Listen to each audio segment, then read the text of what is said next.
நாகை தொகுதி வாக்கு எண்ணும் மையத்திற்குள் செல்ல அனுமதி இல்லை என கூறியதால் அதிமுக வேட்பாளர் மற்றும் நிர்வாகிகள் போலீசாருடன் வாக்குவாதத்தில் ஈடுபட்டனர். அது தொடர்பான விவரங்களை வழங்குவதற்காக நமது செய்தியாளர் சபரீசன் இணைந்திருக்கிறார். வணக்கம் சபரீசன், என்ன காரணங்களுக்காக அவர்கள் அனுமதி மறுக்கப்பட்டிருக்கிறது, என்ன நடக்கிறது, விவரங்கள்? வணக்கம் செய்யுது. அண்மையில் நடந்து முடிந்த நாடாளுமன்ற தேர்தலுக்கான இன்னைக்கு ஒரே கட்டமா வாக்கு எண்ணிக்கை நடைபெற்று இருக்கு. முடிவுகள் இன்று தினமே வெளியிடப்பட உள்ளது. அதன்படி பார்த்தோம், நாகை நாடாளுமன்ற தொகுதியில பதிவான வாக்குகள் நாகப்பட்டினம் அருகே செல்லூர்ல உள்ள அரசு கலைக்கல்லூரியில எண்ணும் பணி துவங்கி இருக்கு. தற்போது இதுல பாத்தீங்கன்னா 600 அலுவலர்கள் ஈடுபடுத்தப்பட்டு வர்றாங்க. 700 போலீசார் பாதுகாப்பு பணியில் ஈடுபட்டிருக்காங்க.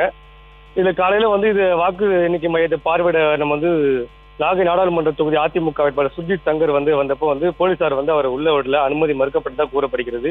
ஏற்கனவே இந்த வாக்கு எண்ணிக்கை மையத்துக்கு உள்ள வரதுக்கு 2 வழிகள் இருந்த நிலையில அதுல ஒவ்வொரு வழியா மாற்றி அலுவலர்களும் சரி, ஊடக மையத்திலும் சரி, வேட்பாளர்களும் சரி, இல்ல வாக்கு எண்ணிக்கை முகவர்களும் அலைக்கழிக்கப்பட்டு வந்துட்டே இருந்தாங்க. இதனால பெரிய ஒரு குளறுபடி நடந்துகிட்டு இருந்துச்சு.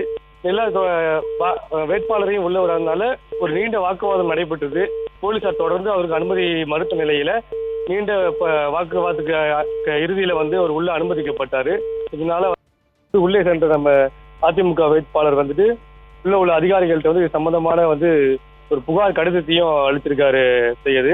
மேலும் பாத்தீங்கன்னா உள்ள வாக்கு எண்ணிக்கை மையத்துல பாத்தீங்கன்னா அந்த வேதாரண்யம் தொகுதி உள்ள வாக்கு எண்ணிக்கை இடத்துல பூத் ஏஜென்ட், அதாவது வாக்கு எண்ணும் முகவர்களுக்கு சரியான இருப்பிட வசதி எதுவுமே வழங்கப்படாதனால உள்ள தொடர்ந்து அவங்க முழக்கத்தை ஈடுபட்டாங்க. அப்புறம் அது தொடர்ந்து அவர்கள் உரையான சீட்லாம் வழங்கப்பட்டதுக்கு அப்புறம் இப்ப வாக்கு எண்ணிக்கை தொடங்கி நடைபெற்று வந்துட்டு இருக்கு செய்யுது.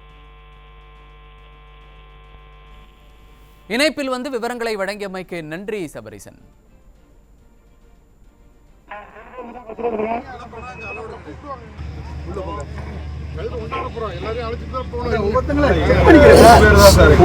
ஆமா சார், 2 பேர் தான் சார், 2 பேர் ஆமா. தெரியல, உங்களுக்கு தெரியாதுங்கிறத ஒத்துக்கிறீங்களா? உங்களுக்கு தெரியல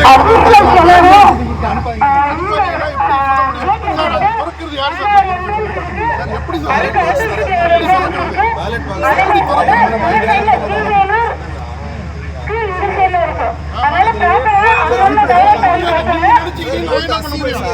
அது எங்களுக்கு இன்ஸ்ட்ரக்ஷன்ங்கிறாங்க. இங்க கேட்டா அங்கேங்கிறாங்க, அங்க என்ன இங்கேங்கிறாங்க. அதனால இனிமே எல்லாம் வச்சு ப்ராப்பர் இன்ஸ்ட்ரக்ஷன் போலீஸுக்கு இல்லை, இன்ஸ்ட்ரக்ஷன் இல்லை. அதனால